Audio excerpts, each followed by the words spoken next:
그럼요. 내 강의 본 사람은 느낄 거예요. 이게 이 촬영된 거 보면 되게 볼만하거든요. 그죠, 준영아? 그래. 아니 뭐 내가 강의를 잘한다는 게 아니라 촬영 상태가 좋아요. 상태가 좋아서 고마워. 자, 봅시다. 으쌰. 자, 저번 학기까지 아마 그거 그 뭐 오비탈 뭐 분자궤도 함수에서 양자화학 쪽 주로 했죠. 그러면 이제 그 다음 진도는 그거 말고 해서 이제 보통 고전화학 쪽을 많이 하거든요. 그래서 관연도 여러분들 기출을 쭉 보니까 그 다음 그냥 붙여서 하더라고요. 그래서 아마 연력학부터 시작하지 않을까 싶거든요. 그래서 이제 그거 한번 이제 차근차근 공부를 해볼 건데, 연력학이 뭐냐면 연력학부터 해서 그 다음 아마 연력학 하면 화학평형 있을 거고 3년기 있을 거고 침전평형 여러분 선생님들 되게 좋아하세요. 침전평형하고 그 다음에 전기화학 이렇게 있을 거예요. 아마 속도까지 들어갈지 안 들어갈지 모르겠는데 여하튼 보통 요거거든. 그런데 여러분들이 나하고 만날 수 있는 시간이 많지 않죠. 왜냐면 학교들을 들어가고 뭐 방학 해봐야 뭐 몇 주 일주밖에 안 되고 뭐 그다음에 뭐 그래서 아마 그 3년기 쪽하고 전기화학 쪽 강의는 내가 그 동영상 강의를 드릴 거예요. 영상 강의를 드릴 거고 영상 강의를 내가 드리는 대로 공부를 꼭 하셔야 돼요. 알겠죠? 하고 그걸 내가 어떻게 체크할 거냐면 어디서부터 어디까지 보세요 한 다음에 퀴즈를 볼 거예요. 알겠죠? 테스트를 볼 거야. 그러니까 어디서부터 어디까지 보세요라고 얘기를 하면 꼭 봐야 돼. 알겠지? 알겠지? 그래서 이제 그래야지 여러분들 실수가 작기 때문에 뭐 좀 이렇게 뭔가 좀 뭐 배우지 않을까 싶거든요. 그래서 그렇게 한번 생각을 해보도록 하겠습니다. 그래서 오늘은 이제 뭐 초반에 연력학부터 시작을 해보도록 할게요. 자, 그래서 이제 연력학인데 뭐 그렇다고 해서 여러분들이 뭐 전 과정에 대해서 완전 생초짜는 아니기 때문에 이게 뭐 조금 이제 기초는 안다고 치고 바로 이제 중요한 내용부터 가보도록 할게요. 자, 지금 드린 연력학 그 프린트에서 좀 넘어가시면 거기 어디부터 가볼까? 어디부터 가볼까? 이건 해볼까? 101페이지. 101페이지에 이 챕터에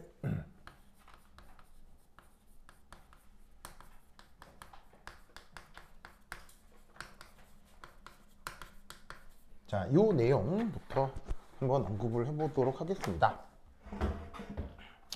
자, 거기에 처음에 어떤 말이 나오냐면 내부 에너지.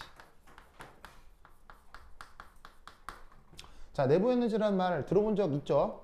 그래서 보통 그 책에서 뭐 이 내부 에너지라고 하고 U라 쓰기도 하고 아니면 뭐 E라 쓰기도 하는데 뭐 저자마다 뭐 취향 차이죠. 근데 나는 개인적으로 요거를 선호해서 내부 에너지를 나는 이제 E로 표현해 보도록 할게요. 자, 내부 에너지는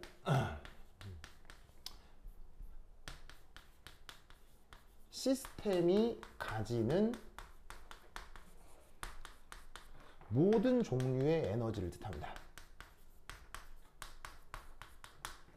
그래서 이 내부 에너지의 구성은 매우 여러 가지로 표현이 되는데 우선 첫 번째는 뭐가 있을 수 있냐면 역학적 에너지. 역학적 에너지는 뭐하고 뭘 더한 거죠? 운동 에너지, 위치 에너지를 더한 거죠. 시스템 안에 알맹이들이 있을 텐데 걔들이 뭐 이렇게 막 움직이고 있을 수도 있고 혹은 걔들 사이에 인력 청력이 나타날 수도 있고 해서 역학적 에너지는 사실은 어떤 시스템이건 무조건 나타나게 돼 있죠. 그 다음 또 어떤 게 있냐면 화학 에너지. 화학 에너지. 그 알맹이들이 모여서 화학 반응을 할 수도 있다 이런 말이에요. 자, 소리가 잘 들어가나 보자. 오, 떼옹떼옹 태화태화 소리 잘 들어가요? 마이크 테스트 하나 둘 셋 넷 둘 셋 넷 소리 잘 들어가요? 여기 메시지 입력 창에 이렇게 답할 수 있는데 소리 잘 들어가요? 하나 둘 셋 넷 둘 안 끊기고 잘 들어가요? 오케이 태워 잘 들리고 떼옹떼옹 떼옹이도 잘 들린대요. 혹시 뭐 그럴 일은 별로 없지만 혹시나 방송 상태 이상하면 여기 입력창에 뭐라고 이렇게 입력하시면 돼요. 아니면 학원에 전화해도 되고 아니면은 저기 누구냐 여기 지금 누구 있냐면은 저기 준영이 있고요.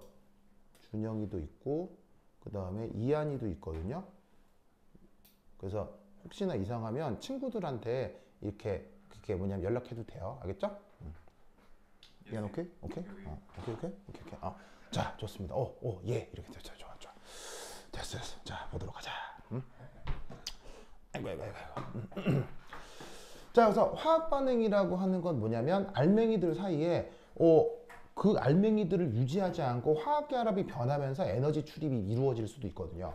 그 또한 그 시스템의 내부 에너지라고 생각할 수 있어요. 그 다음 또 어떤 일이 벌어질 수도 있냐면 핵 반응이 일어날 수도 있죠. 핵 반응. 왜냐면 알맹이들 사이에 핵 분열이나 핵 융합이 이루어질 수도 있다는 얘기예요.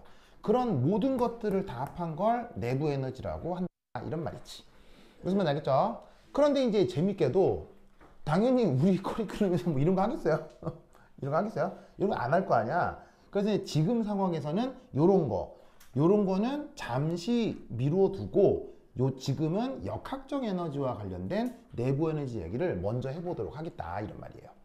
그래서 사실 이거는 우리가 진짜 할 이유가 없고 이제 요거 정도를 할 텐데 혹시 여러분 열화학이라는 말 들어본 적 있어요? 열화학? 뭐 예를 들면은 뭐 델타 HF 뭐서 표준 생성 엔탈피 뭐 그런 얘기 들어본 적 있죠.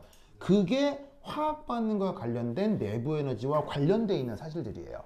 그래서 왜 흡열 반응, 뭐 발열 반응 해서 뭐 반응 엔탈피 계산하는데 표준 생성 엔탈피 더하기 빼고 뭐 아니면 결합 에너지 더하기 빼고 해가지고 엔탈피 계산하고 막 했던 거 있죠. 그 부분이 요 영역에 해당하는 거예요. 근데 이제 그 부분은 뒤에서 좀 다시 해보고 그리고 아마 여러분들이 이쪽은 잘 할 거예요. 그래서 요거는 잠시 무시를 하고 지금은 요 얘기들을 주로 하게 될 겁니다. 알겠죠? 그리고 묘하게도 에너지적인 스케일이 매우 크게 차이가 나요.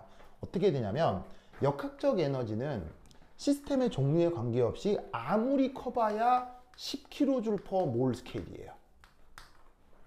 역학적 에너지를 아무리 난리를 쳐도 어떤 전 우주에 존재하는 모든 물질들을 가져다가 역학적 에너지 스케일로 시스템을 만들어 봤자 수십 kJ/mol이 다예요. 무슨 말인지 알겠죠?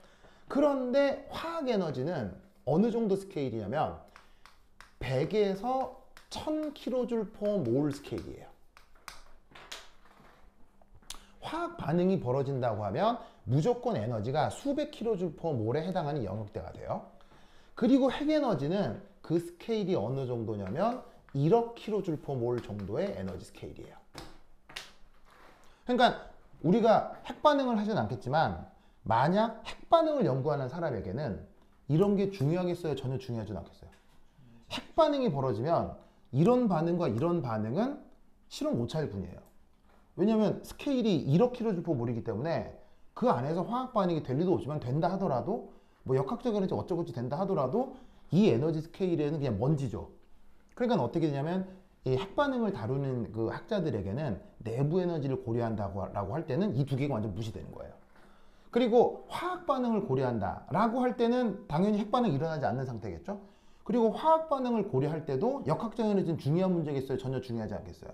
안 중요한 거예요. 이건 수백에서 수천 정도 가는 건데 1, 2나 10kJ/mol에 해당하는 거니까 화학 반응을 생각을 할 때는 역학적 에너지 또 별로 고려하지 않는 거예요. 그러니까 왜 여러분 예전에 역학적 에너지 계산, 뭐 열화학에서 뭐 엔탈피 계산을 하는데 뭐 반응 엔탈피 계산을 하는데 뭐 표준 생성 엔탈피 생성물에서 뭐 반응물 뺀다 뭐 이런 계산 문제 풀어본 적 있죠. 이런 계산 문제 풀 때 1이 마이너스 PEX 델타 V다. 이거 같이 고려했어요? 고려하지 않아요? 고려하지 않죠. 왜 고려 안 한다? 이걸 계산할 정도면 얘는 에너지 스케일이 아주 작아지기 때문에 별로 고려하지 않아도 되는 거예요. 그래서 이런 계산을 할 때는 이런 계산이 필요가 없어요. 사실은. 무슨 말인지 알겠죠? 그러니까 화학 반응을 하면서도 역학적 에너지는 사실 변하겠어요? 안 변하겠어요? 변할 수 있죠. 왜냐하면 온도도 약간 변할 수 있고요. 부피도 약간 변하기 때문에 화학 반응이 되면서 역학적 에너지도 변하지만 별로 고려하지 않는 거예요. 무슨 말인지 알겠죠? 그래서 이 부분이 연결되어 있는 것처럼 보이지만 실제 시스템에서는 매우 따로 벌어지는 거예요. 됐죠? 자, 그래서 이제 이 내부 에너지에 대한 얘기 생각을 했고 그 다음 이제 내부 에너지 얘기는 됐고 혹시 뭐 이런 얘기 들어본 적 있어요? 내부 에너지가 상태 함수다.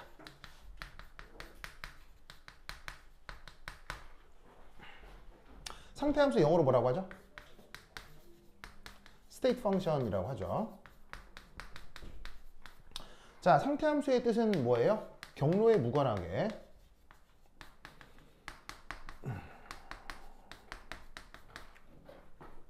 주어진 상태로 그 값이 결정되는 함수를 상태 함수라고 하죠. 그래서 이 상태 함수는 관습적으로 대문자로 표기하죠. 그래서 대표적인 상태 함수 중에 지금 여기에 있는 내부 에너지, 그리고 엔탈피, 엔트로피, 깁스 에너지, 헬름홀츠 에너지, 이런 것 등이 있어요. 그래서 E가 지금 얘기하는 내부 에너지고, H는 많이 본 적 있죠? 뭐? 엔탈피, S, 엔트로피, G, 깁스 에너지. 이런 식으로 대문자 표기하는 것들이 다 관습적으로 상태 함수 표기예요. 헬름홀츠 에너지는 안 할 가능성이 매우 높아요. 그래서 이런 연력학 함수도 있는데 뭐 하여튼 그러려니 하시고, 그리고 이 상태 함수는 그 차이값을 표기할 때 델타 표시를 사용하죠. 그래서 내부 에너지의 차이란 나중에 내부 에너지에서 처음에 내부 에너지를 빼는 건데, 이 차이를 표기할 때 이런 델타 표기를 해준다 라는 것도 리마인드 해주시고요. 자, 그리고 지금 내부 에너지는 상태 함수이지만 상태 함수에 대한 또 어떤 함수 있죠. 그걸 또 무슨 함수라고 하죠? 상태 함수에 대한 또 어떤 함수가 있죠? 경로 함수가 있죠. 자, 경로 함수는 영어 표현이 뭐죠? 패스 펑션입니다. 패스 펑션입니다. 자, 이 녀석은 어떻게 된다? 경로에 따라, 뭐 경로라는 말을 쓸 수도 있고요, 과정이라는 말을 쓸 수도 있어요. 그래서 과정이나 경로에 따라 그 값이 달라지는 함수, 그걸 경로 함수라고 하고요. 역시나 관습적으로 얘는 소문자 표시합니다. 그러면 관습적으로 소문자 표기하는 경로 함수의 대표적인 예, 크게 두 가지입니다. 바로 Q, W. 본 적 있을 거예요. Q 뭐죠? 열. W 뭐죠? 1. 그래서 열과 1이라고 하는 애들을 우리가 다 경로 함수라고 합니다. 연력학에서 빠질 수 없는 함수들이죠. 그리고 이 경로 함수들은 본질적으로 그 절대적 값을 알 수 없습니다. 언제나 변화량만을 알아낼 수 있어요.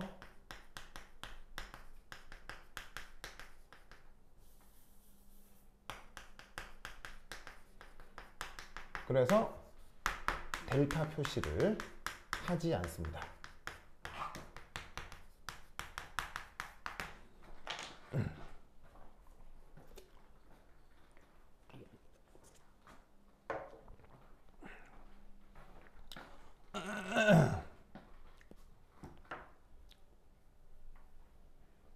자, 저 말이 무슨 뜻이냐면 여러분 태양이죠, 태양. 자, 태양은 당연히 우리가 뭐 자연과학에서 잘 몰라도 열덩어리인 건 알죠. 태양은 뭐 엄청난 고온의 덩어리잖아요. 그러면 현재 지금 이글이글 타오르고 있는 태양의 열량 얼마일까요? 현재 이글이글 타오르고 있는 태양의 열량 얼마일까요? 모른다는 얘기예요. 몰라요. 모릅니다. 그럼 우리가 분명 뜨끈뜨끈한 태양이 있는데 뜨끈뜨끈하니까 열을 알 수 있는 거 몰라요. 그럼 열은 언제 알 수 있느냐? 만약 태양의 평균 온도가 표면 온도가 8000켈빈이거든요. 근데 왜 예를 들어서 뭐 흑점 폭발 이거 하다 보면 갑자기 뭐 극소 부분에서 막 10만 켈빈까지 온도가 올라가고 하죠. 그러면 원래 8000켈빈이던 게 10만 켈빈으로 막 변하면 온도가 변했죠. 그 변한 것에 대해서만 우리가 알 수 있어요. 그 변했을 때를 열이라고 하는 거예요. 그러니까 열은 혹은 일은 어떤 대상이 있는데 네가 가지고 있는 열이 얼마냐 몰라요. 그 녀석의 변화가 일어났을 때 열량의 변화만을 측정할 수 있는데 열량의 변화량을 그걸 열이라고 줄여 쓰는 거예요. 무슨 말인지 알겠죠? 열, 일은 본질적으로 그렇습니다. 알겠죠? 예를 들면 얘도 이렇게 딱 만지면은 따끈따끈하게 열량이 느껴지잖아요. 하지만 얘가 현재 지금 열량을 얼마나 가지고 있느냐? Nobody knows. 아무도 몰라요. 근데 얘가 만약에 막 달리기를 한다고 해서 약간 체온이 올라간다거나 아니면 자면서 체온이 좀 떨어진다거나 할 때의 열량 변화만 근본적으로 측정 가능해요. 무슨 뜻인지 알겠죠? 그래서 이 상태 함수는 예를 들어 이제 이런 거죠. 예를 들어서 어떤 대상의 열량 변화량을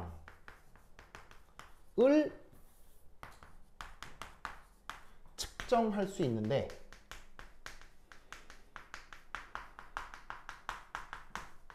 그것을 열이라고 표현하는 거예요.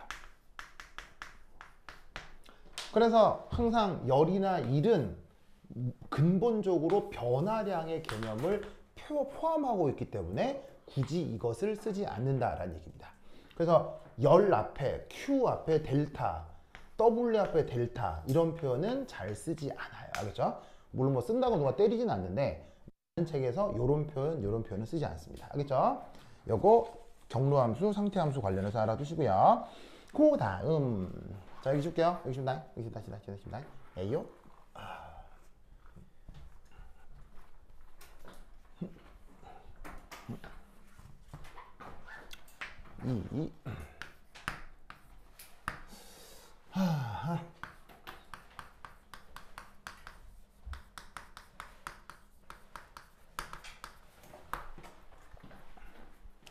우선 첫 번째 하나 생각을 해볼게.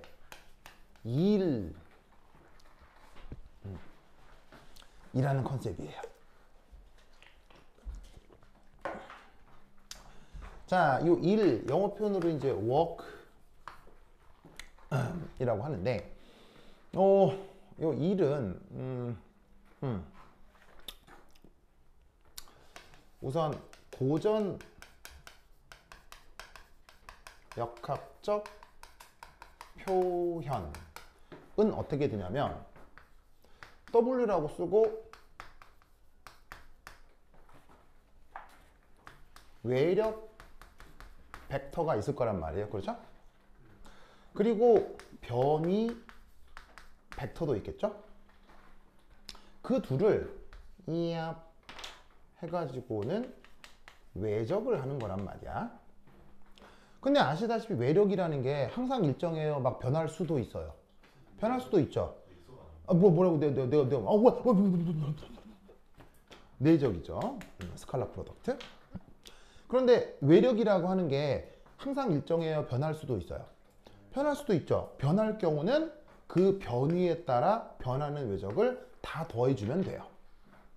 그래서 변이 벡터와 외력 벡터를 근본적으로 내적하는 건데 구간마다 변하면 구간마다 따로따로 계산해가지고 쭈루룩 더하기를 해라. 요게 이제 고전역학적인 보시기 일의 표현이 되는 거죠. 그런데 지금 이제 우리가 하려고 하는 열역학에서는 요 일을 좀 편리한 다른 표현으로 바꿉니다.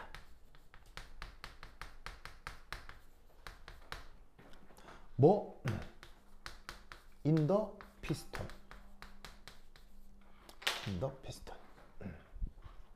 그래서 열역학과 관련된 가장 중요한 시스템이 바로 피스톤인데, 그래서 짜잔. 자, 여기에 어떤 기체가 피스톤 안에 들어 있습니다. 이 기체를 현재 시스템이라고 해보죠. 그러면 이 시스템에 가해지는 외부 압력이 있을 텐데, 외부 압력을 영어로 뭐라고 하죠? 외부 압력 영어로? 외부 압력 영어로 external pressure라고 합니다. 그래서 이게 외부 압력을 영어로 쓴 거거든요. 그래서 pressure의 P, external의 EX를 따서 PEX 이렇게 쓰는 거예요. 이런 표현 많이 본 적 있죠? 그래서 이렇게 써주면 학생들이 어떤 애들은 팩스 이렇게 했는데 팩스가 아니고 external pressure를 줄여 쓰는 거예요. 알겠죠? 우리 오빠 이름? 영주? 연구? 연구? 연우. 연우 반가워요. 한번 읽어볼까요? 그렇죠. 잘했어요. 연우 영어 잘하는데요? 영어 배우 잘하는 것 같습니다. 좋습니다. 자, anyway. 자, 좋아요. 그래서 이렇게 외부 압력이 가해지고 있는 상태에 어떤 기체가 있다고 쳐보자 이런 말이죠. 그럼 이때 이 녀석에 대해서 여기에 있는 자 VI 요게 초기 부피를 합시다. 그럼 이때 여기서 얘가 뭔가 부피에 변화가 생겼다고 치죠.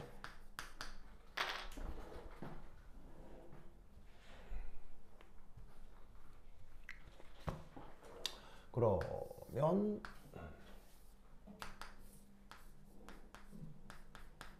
여전히 외부 압력이 있는 상태에서 그 기체의 최종 부피가 이렇게 달라졌습니다. 그러면 이때 짜잔 1표현이 어떻게 바뀌느냐? 자, 이 수식을 외워야 됩니다. 그냥 외워. 뭐 이렇게 증명 과정이 있겠죠. 있는데 어차피 뭐 물리할 거 아니니까 외워. 바로 마이너스 PEX PEX DV V1에서 V2까지 이렇게 표현이 됩니다. 이렇게 표현이 된다. 그냥 외웁시다.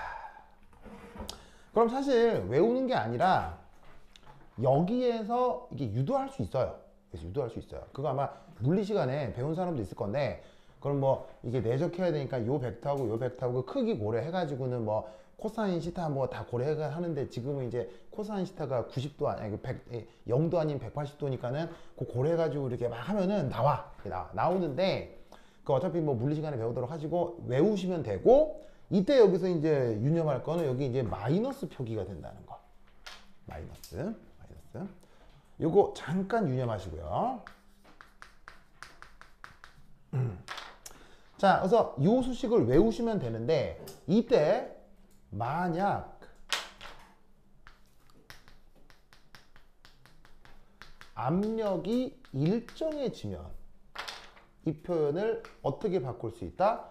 압력이 일정하니까 적분기호 바깥쪽으로 빼낼 수 있겠죠? 그러면 V final, V 이니셜을 압력 변화에 대해서 적분하면 되는 거예요.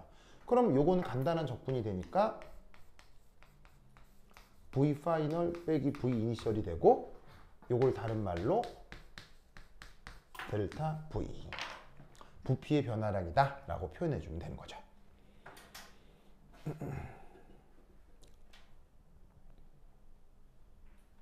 알겠죠? 그래서 연력학적으로 일의 기본적인 표현은 이겁니다. 마이너스 인티그럴 VF PEX DV 요건데, 압력이 일정하다라고 하면 요렇게 마이너스 PX DV로 바꾸어 쓸 수 있어요. 근데 이놈의 연력학을 화학뿐 아니라 물리학에서도 배우죠. 그럼 물리학에서 배운 연력학하고 여기서 약간 차이가 생기는데, 이게 피직스에서는 저 E를 이를 더하기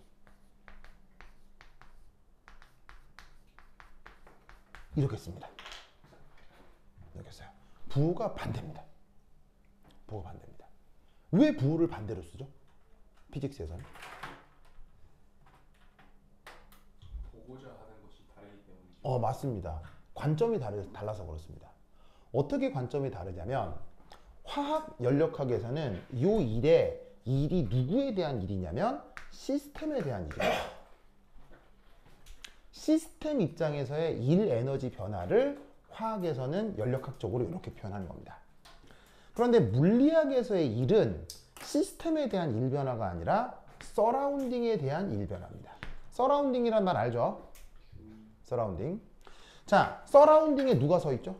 서라운딩에 사람이 서 있어요. 연구자가 있는 곳이 서라운딩이에요. 즉 뭐냐면 피직스에서의 물리학은 사람이 경험하는, 사람이 관찰하는 일 변화를 표현하는 거예요. 무슨 말인지 알겠죠?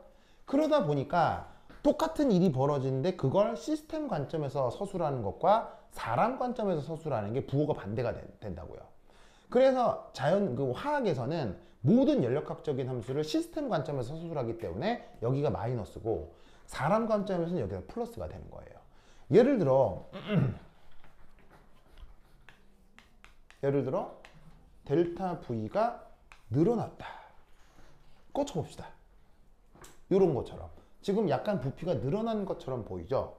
그럼 어떻게 되냐면 델타 V가 늘어났다면 이걸 어떻게 해석할 수 있느냐?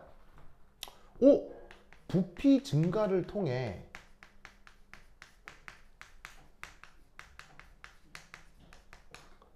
사람은 일을 얻은 거예요. 왜냐하면 이 바깥쪽에 자 세팅을 어떻게 해놓으면 되냐면 여기 이제 외부 압력이 있는데 여기에 이렇게 의자를 만들고 여기 사람이 이렇게 앉아 있는 거예요. 무슨 말인지 알겠어요? 그러면 부피 증가가 탁 되면 여기 앉아 있는 사람이 어떻게 되겠어요? 나는 가만히 있었는데 오 이렇게 될 거 아니에요. 무슨 말인지 알겠어요? 그런 상황을 일을 얻었다라고 하는 거죠. 내가 걷지도 않았는데 내가 움직인 거예요. 무슨 말인지 알겠어요? 그러니까 사람 입장에서 일을 얻었으니까 W 서라운딩 이 양수가 되는 거예요. 무슨 말인지 알겠죠? 그런데 이만큼 시스템은 그만큼 에너지를 잃게 되는 거죠. 그래서 사람한테 일을 해준 만큼 시스템의 일 변화는 감소하게 되는 거예요. 무슨 뜻인지 아시겠죠? 그래서 양은 같은데 그 일을 서라운딩 관점에서 표현하는 것과 시스템 관점에서 표현하는 것의 부호를 서로 반대로 표현하는 거예요. 무슨 말인지 알겠죠? 그래서 물리학에서와 화학에서의 이 일 표현의 부호가 서로 반대다라는 걸 알아두시는데 화학에서는 계속 이 표현을 쓸 테니까 잠시 이렇게 외워놓도록 바랍니다. 됐죠? 자, 이거 썼죠? 썼죠? 그리고 이때 이런 식으로 부피 변화를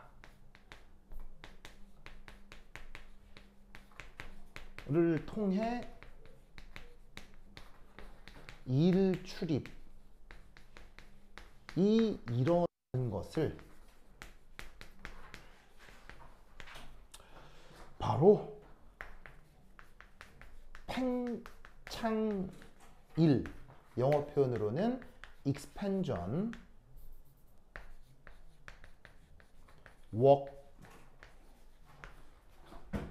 work이라고 합니다.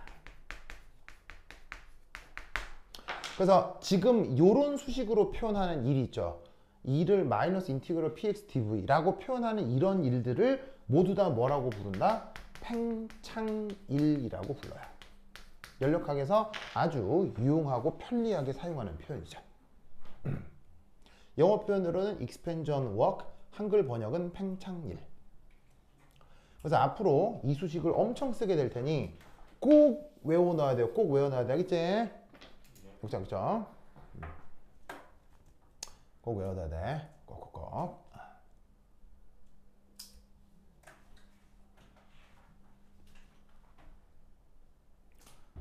쓰시고.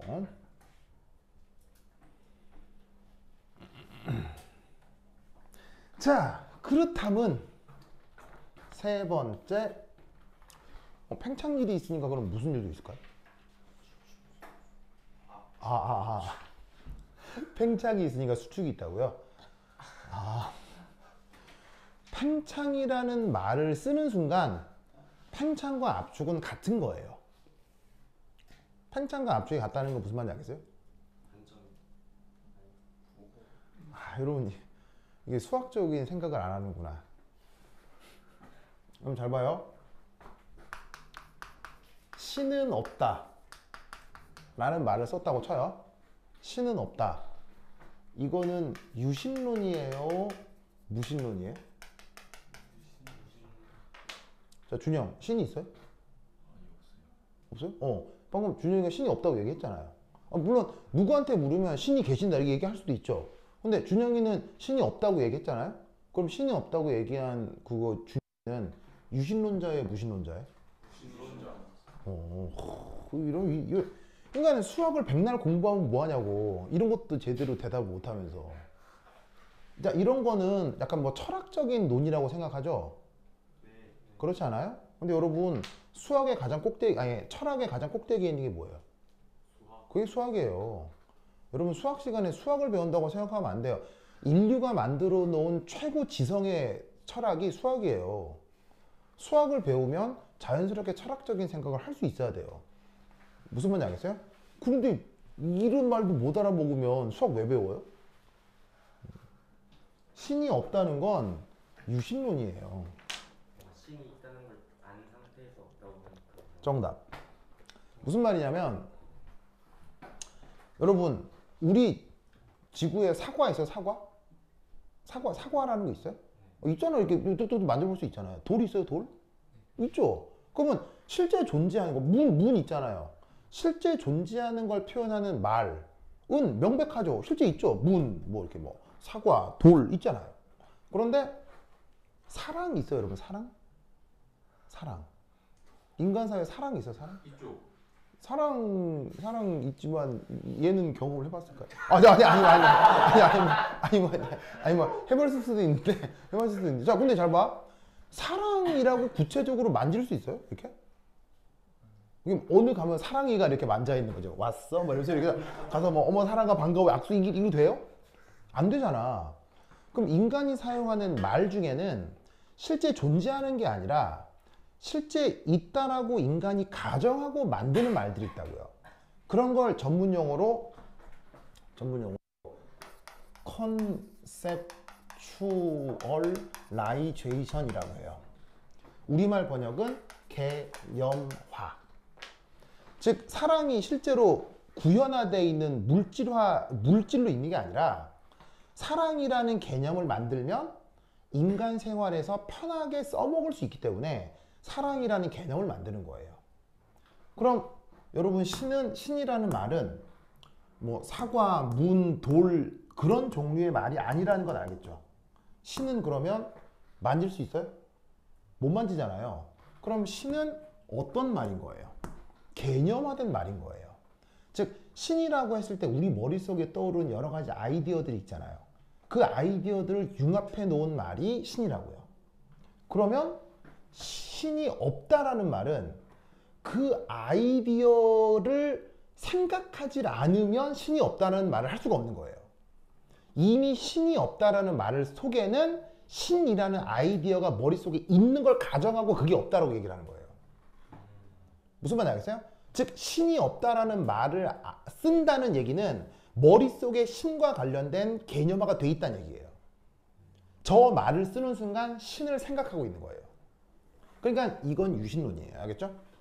그러면 무신론은 어떤 상태일까요? 아무 말도 못해요. 뭐냐면 야 신이 없어? 라고 물을 때 신이 뭐야? 이게 무신론이에요. 알겠어요? 이게 신이 없는 상태인 거예요. 뭔 말인지 알겠습니까? 그러니까 예를 들면은 너 플레이스테이션 가지고 있어? 라고 얘기할 때 이거는 플레이스테이션을 알고 있는 거예요. 진짜 플레이스테이션에서 모르는 상태가 뭐야? 플레이스테이션 갖고 있어? 그게 뭐야? 이게 없는 거예요. 이게 진짜로 없는 거라고요. 무슨 말인지 알겠죠? 그러면 여러분 팽창이라는 개념을 쓰는 순간 당연히 어떤 개념도 이 안에 포함되어 있는 거예요. 뭔가가 줄어든다는 아이디어가 동시에 있어야 늘어난다는 말도 쓸 수 있는 거죠. 즉 팽창과 수축은 같은 개념인 거예요. 무슨 말인지 알겠죠? 뭔가가 늘어난다라는 말을 쓴다는 얘기는 당연히 그 기저에 줄어든다라는 개념을 알고 있기 때문에 늘어난다는 말로 쓰는 거지. 근데 무슨 말 하는지 알겠어요? 무슨 말 알겠어요? 그러니까 팽창의 반대말이 수축. 아 그렇게 하면 그거 아니야. 그거 아니야. 무슨 말 알겠어요? 그게 아니야. 그러면 팽창일 말고 무슨 일이 있겠어요? 비팽창이라는 게 있죠. 팽창과 수축은 같은 거예요. 알겠죠? 같은 현상이야. 부호만 반대일 뿐인 거야. 그러면 나타날 수 있는 일 중에 부피 변화가 전혀 없는 일도 있을 수 있어요. 무슨 말인지 알겠죠? 그러면 부피 변화가 없는 일이 실제로 있을 수 있을까요? 어떤 상황에서 부피 변화가 없을까요? 예. 이 용기 자체를 강철로 만들어 둘 수도 있지만 그런 특수한 상황이 아니더라도 우리 비팽창일은 우리 주변에서 되게 흔하게 일어나요. 예를 하나 들어볼까요? 바로 표면 변화예요.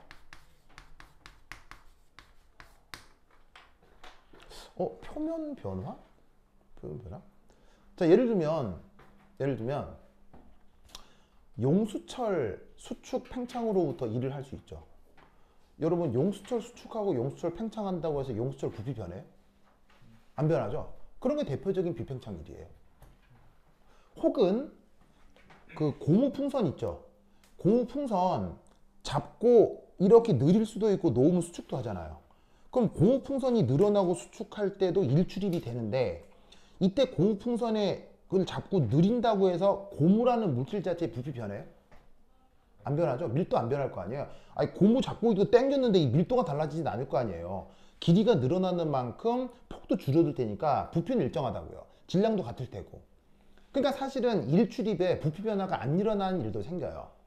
그런데 이 비팽창일의 대표적인 일은 표면 변화 일이 아니라 사실은 더 대표적인 건 여러분들이 지금 하나씩 다 갖고 있어요. 비팽창일의 대표적인 일. 여러분 지금 하나씩 다 갖고 있어요. 다 가지고 있어. 뭘까? 다 가지고 있다고. 가지고 있어요 지금. 맨날 써요. 맨날. 맨날 쓰는 맨날 쓰고 이거 없이는 여러분들 하루를 보낼 수도 없어. 뭐 바로 일렉트릭이에요.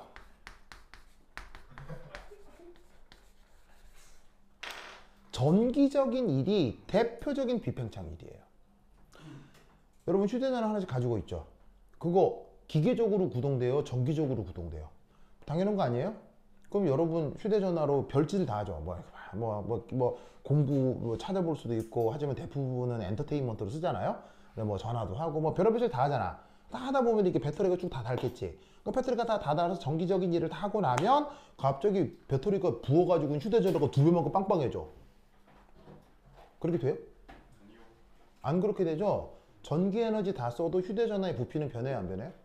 혹은 그 안에 들어있는 배터리의 부피 변해요, 안 변해요? 변할 리가 없잖아. 즉, 이 전기적인 일이 비팽창일의 대표적인 예예요. 그런 식으로 치자면 사실 비팽창일도 굉장히 자주 있는 일이에요, 별로 없는 일이에요. 우리에게 굉장히 중요한 일인 거죠. 무슨 뜻인지 아시겠죠? 그런데 이 비팽창일은 지금 챕터에서는 다루지 않습니다. 뒤쪽에 전기화학 챕터에서 조금 더 자세히 다룰 예정이에요. 알겠죠? 그래서 그때 다시 얘기를 할 거고요. 그러면 이 전기적인 일은 지금은 살짝 무시하고 나중에 배워보도록 하겠습니다. 그래서 지금 언급하려고 하는 연력학적인 일은 마이너스 P 인테그럴 dV로 표현되는 요 팽창일에 대한 것이다 라는 것을 기억해 두시기 바랍니다. 됐죠? 됐죠? 그리고 이때 저기 다 썼죠? 다 썼죠? 그래서 밑에 한 줄 더 쓰시면 되는데 얘를 또 다르게 어떻게 표기할 수도 있느냐? 적분 표현이니까 양변에 미분해도 되겠죠? 미분하면 이런 표현으로 쓰기도 합니다. 그래서 동시에 이 표현도 같이 기억해 두도록 하세요. 그래서 적분하면 이렇게 되고 미분하면 이렇게 되고 미분 적분은 필요충분 조건이니까 정적분에서는 이렇게 써도 되고 이렇게 써도 되고 알겠죠? 이것도 동시에 같이 기억을 해주세요. 따다.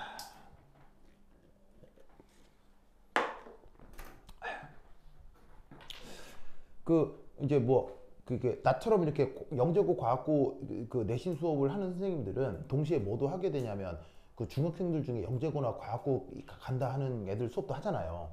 그래서 여러분들도 뭐 다 옛날에 중학생 때 들어봤을 텐데 최근에 수업하다가 와 그 경남과학고 기출문제 중에 깜짝 놀랄 걸 내가 봤거든요. 이게 찾다가 우와 뭐 이런 것도 냈어? 한 걸 본 적이 있는데 이거 중학생들이 이런 거 쓸 수 있을까? 라고 했는데 예를 들면 뭐가 있었냐면 일식 월식 일식 월식과 관련된 이렇게 행성의 운동 있잖아요. 행성의 운동하고요. 그 다음에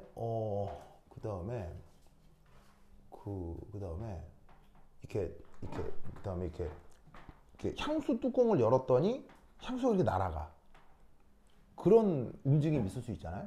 그 다음에 종이를 불태웠어. 뭐 이런 거. 에 공통점과 차이점을 서술하시오. 이런 문제가 몇 년 전에 나왔더라고요.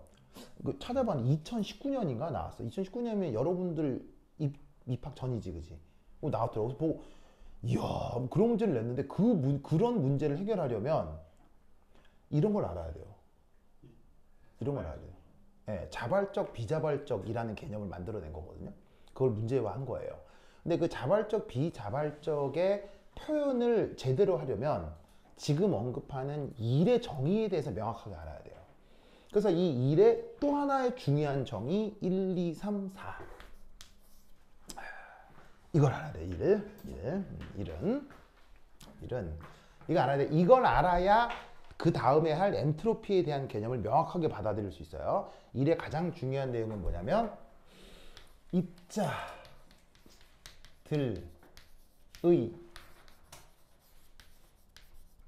오거너즈드 모션이 일어나는 겁니다. 입자들의 오거너즈드 모션. 이게 일입니다. 오거너즈드 모션. 자, 오거너즈드. 우리말 번역은 뭐겠어요? 조직된 움직임.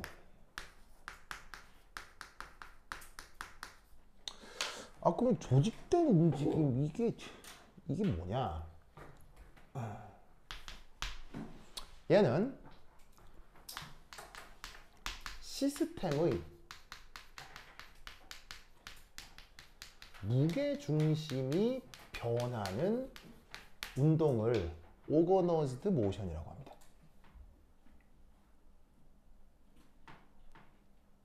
자, 이게 무슨 말이냐? 자, 보자.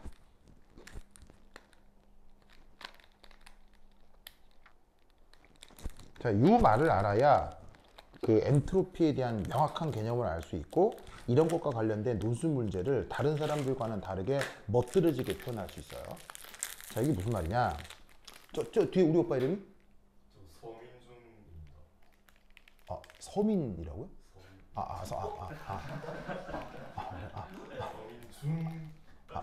서민준. 서민춘? 준이요, 준. 춘.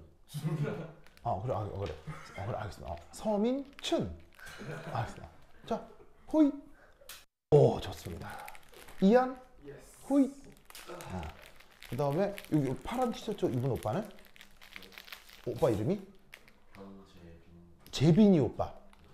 재빈. 흥부 알아요? 그 다음에 우리 오빠 이름은? 영빈이 오빠. 둘이 빈브라더스. 영빈이 오빠. 자, 그 다음에 우리 오빠 이름은? 영구요? 연우. 준영아. 없어요. 또 있지. 하나 더 있지. 이게 지금 편의점에서 2+1 하길래 내가 사놨지. 사놨지. 잘했죠. 그렇지. 좋아. 내가 2+1 하길래 하나 사놨지. 자, 우리 오빠 이름이? 정준영이. 아, 준영이 언니. 자, 준영이 언니. 그렇지. 그 다음에 자,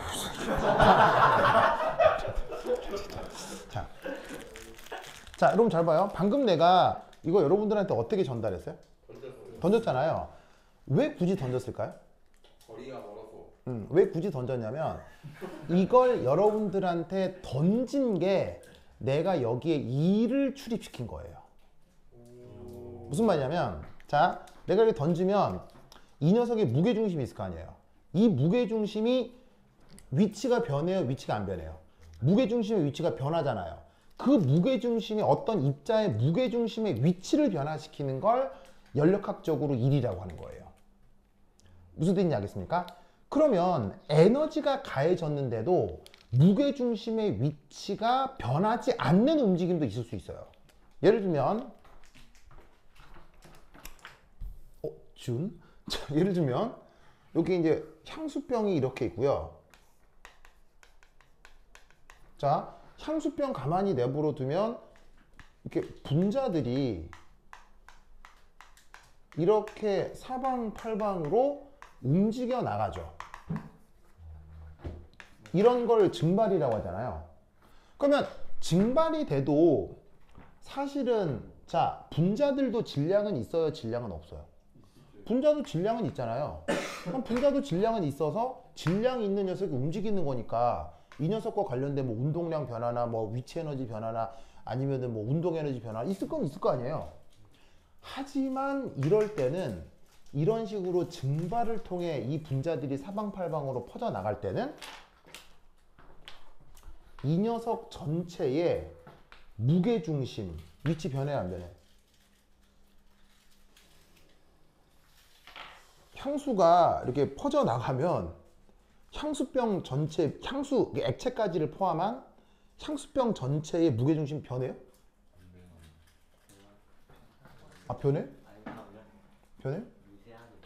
아, 그래요? 아, 무게중심의 위치가 변하면 반드시 뭐가 관찰돼야 돼?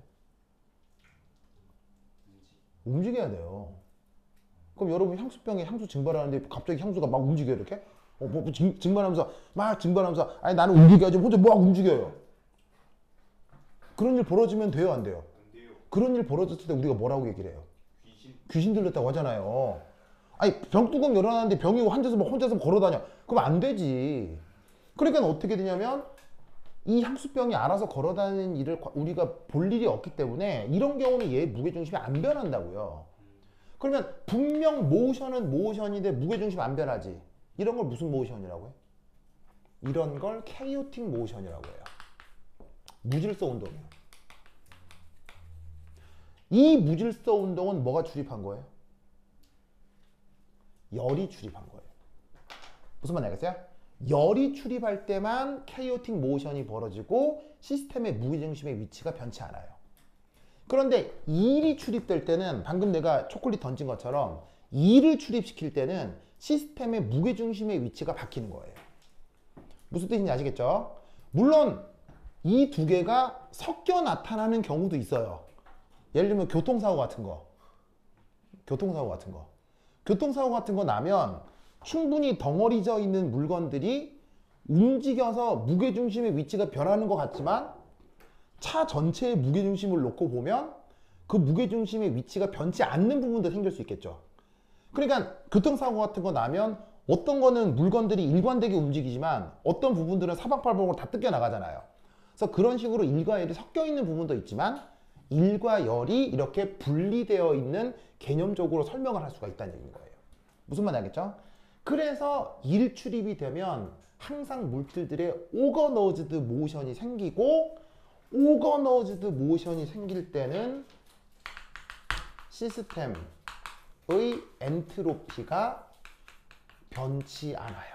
일정해져요. 그래서 일출입이 벌어질 때는 뭐가 나타나지 않는다? 일출입이 나타날 때는 엔트로피, 무질서도가 변하지가 않습니다. 그런데 아까 얘기했듯이 열이라고 하는 건 뭘 유도한다고 했어요? 무질서 운동, 무게중심이 일정하게 유지되는 케이오틱 모션을 유도한다고 했죠? 그 열에서는 여러분들 들어본 적 있을 거예요. 엔트로피가 변할 수 있다는 얘기예요. 무슨 말인지 알겠죠? 그래서 저 1이라고 하는 건 뭘 유도한다? 오거노즈드 모션을 유도한다 라는 요 사실을 기억해 두시기 바랍니다. 알겠죠? 그렇죠? 그래서 요 내용을 알아야 그 다음 열, 그 다음에 그 에너지, 열 이런 내용들을 같이 파악할 수 있어요. 오케이? 됐다. 오케이. 그러면 한 10분 쉬었다 하도록 하겠습니다. 한시를 걷으세요. 충전, 배터리. 충전.